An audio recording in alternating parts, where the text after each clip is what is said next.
27 सालों से 12.5% के लिए लोकनेता दिवा पाटिल के नेतृत्व में जो लड़ाई शुरू थी, उस लड़ाई को आखिरकार जीत हासिल हुई।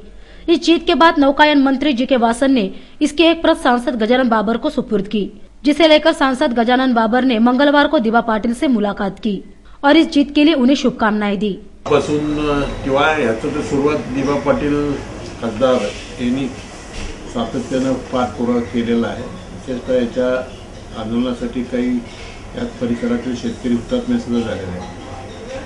पण दिवा पाटलांच्या नेतृत्वाखाली सर्वपक्षीय आंदोलनाने जेव्हा टप्पा सुरू झाला आणि एकत्रित सर्व आल्यामुळे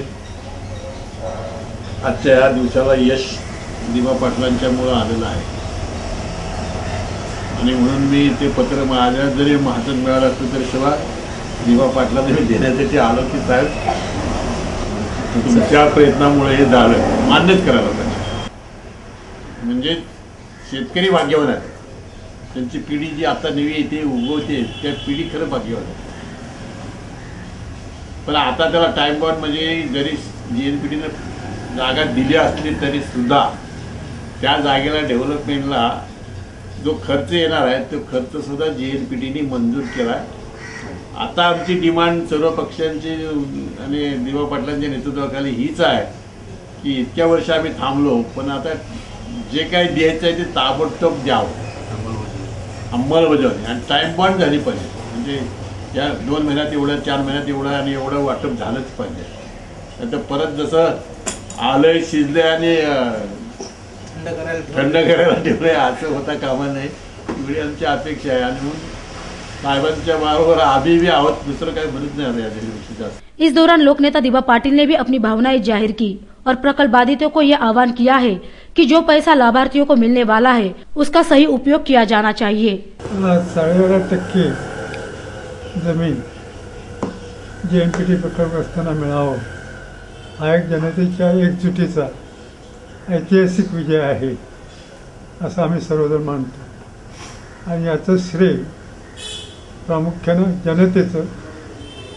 जनतेनंतर सर्व राजकीय पक्षांनी आपापले मतभेद विसरून या ठिकाणी जे मुलाचं सहकार्य केलं त्यांना, आणि मुख्य म्हणजे ज्या सर्व पक्षांच्या कामगार संघटना आहेत त्या कामगार संघटनेचं हे प्रामुख्यानं श्रेय आहे। आणि हे जनतेचं जे श्रेय आहे त्याचा आता भावी पिढीच्या दृष्टीनं विनियोग व्हावा यासंबंधी आम्ही एक नियोजन करतो। गावोगाव अशा तऱ्हेचं कशात म्हणजे प्रत्येक घरोघर हे गेलं पाहिजे आणि त्याच्या संबंधी प्रत्येकाच्या जबाबदारी टाकून घरोघर कसं पोहोच केलं जाईल याच्या संबंधी व्यवस्था केली जाईल। आता हे जे सगळे निवेदनाच्या कॉपीज वगैरे आहेत ते प्रत्येक घरोघर जाण्यासाठी जवळजवळ 15-20 हजारापेक्षा जास्ती कॉपीज लागल्या तरीसुद्धा त्या करण्याची आम्ही तयारी ठेवलेली आहे। आणि ते घरोघर पोचवून लोकांना कल्पना देणार आणि मुख्यतः हा सगळा येणारा पैसा शिक्षणामध्ये गुंतवला गेला पाहिजे आणि शिक्षणामध्ये मुलांच्या शिक्षणासाठी आणि मुलांना योग्य तसं मार्गदर्शन घरातून सुद्धा मिळालं पाहिजे याच्यासुद्धा आम्ही त्यांच्या पालक आहेत त्या पालकांचं सुद्धा प्रबोधन करणार आहे। नाही तर पालकसुद्धा अशिक्षित जरी असले तरी मुलाचं त्याच्याकडे लक्ष पाहिजे, मुलाकडे लक्ष पाहिजे, मुलगा कुठं जातो काय करतो अशा त्याचं सगळं प्रबोधन आम्ही करणार।